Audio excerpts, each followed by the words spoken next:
Mesdames et messieurs les journalistes, je tiens d'abord à vous adresser un bonjour très amical au nom du président de la Fédération camerounaise de football. D'emblée et d'entrée de jeu, je vous demande d'accompagner le nouveau staff technique qui vient d'être désigné pour les Lions Indomptables, de les accompagner dans leur mission, de les soutenir dans un élan patriotique, parce qu'au jour d'aujourd'hui, le football camerounais est à la croisée des chemins. Monsieur Paul Le Guen a fait un travail de prospection. Il a fait un travail de prospection. Et monsieur Javier Clemente, quand il arrive, il dit « Je vais continuer avec ce travail de prospection ». Monsieur Clemente va résider ici le tiers de son temps. Il viendra pour 15 jours, tous les 2 mois, pour superviser, parce que M. Oman Biyik va résider au Cameroun. Et le coordonnateur sportif va aussi résider au Cameroun. Ils se chargeront donc de faire de la pré-prospection en permanence. Et 15 jours du mois, de 2 mois, M. Clemente vient superviser. Parce que soyons sérieux, le gros de l'effectif, les 11 joueurs entrants de l'équipe nationale du Cameroun jouent dans différents championnats. Alors, même si par extraordinaire, on recrutait un entraîneur de nationalité qui habite Ebolva chez moi, il sera obligé de vivre en Europe, messieurs, et venir ici superviser les joueurs du championnat national. Quelle est la situation administrative des jeunes joueurs camerounais David Ngok, Itange et Marvin Matip? Marvin a déjà un passeport camerounais, monsieur le directeur. Donc sa situation ne pose plus de problème. Il suffit qu'il soit performant, qu'il tape à l'œil de l'entraîneur pour pouvoir être appelé au sein des Lions Indomptables. Itange a joué jusqu'aux espoirs de la France. Donc avec la nouvelle réglementation suite à l'amendement de l'Algérie, n'ayant pas joué pour une équipe senior, celle de la France, il peut changer à nouveau maintenant pour jouer pour une autre sélection, Fanion A. Mais pour cela, il doit écrire à la fédération.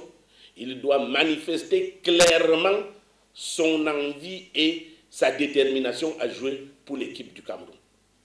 Et pour ce qui est du cas de Ngok ici, nous avons sollicité l'envie de M. Ngok. Nous avons reçu le père Ngok, la mère Ngok. Nous avons tout fait. Mais nous sommes toujours en attente de la réponse. Aux dernières négociations, on nous a dit d'attendre que le jeune homme lui-même se décide. Mais, mesdames et messieurs les journalistes, on ne va pas aller forcer les Camerounais, un Camerounais qui ne veut pas jouer pour l'équipe nationale du Cameroun.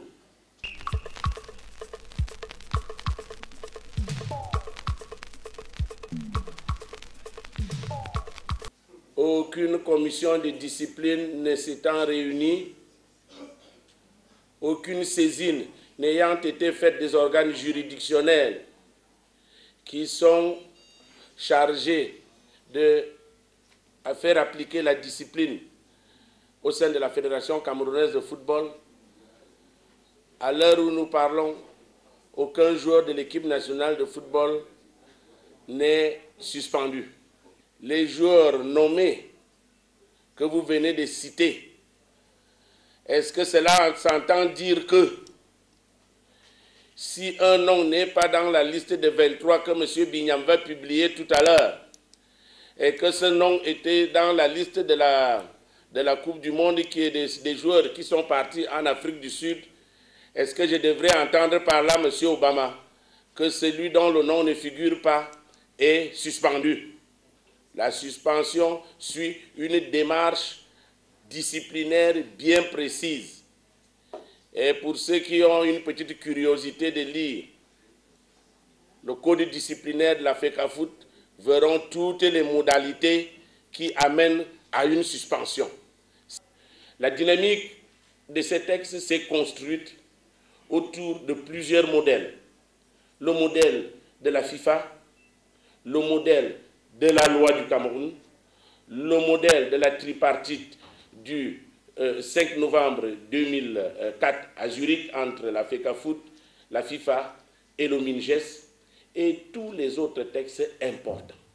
Donc ces textes, je peux vous le dire, c'est le décret, c'est la revisitation du décret de 73 pour un autre décret qui va donc réorganiser l'équipe nationale, les Lions indomptables. Le dernier texte est celui-là. Je ne dis pas qu'il est spécial, c'est un texte qui est normal. Nous ne l'avions pas, malheureusement, mais maintenant il est là. C'est le règlement intérieur des équipes nationales de football, des Lions indomptables Fanion et des autres sélections nationales. C'est l'arme fatale, c'est l'arsenal répressif permettant à sanctionner celles et ceux-là appelés à défendre les couleurs de la nation qui ne se seront pas comportés d'une manière digne. Il reprend les droits et les devoirs d'un joueur appelé en sélection nationale.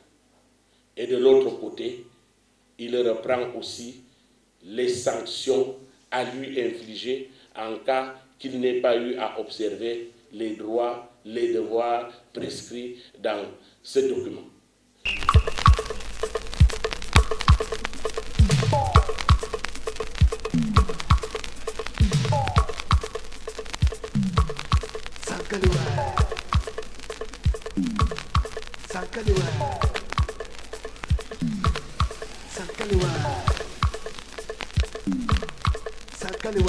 Hey, hey, hey, hey, hey.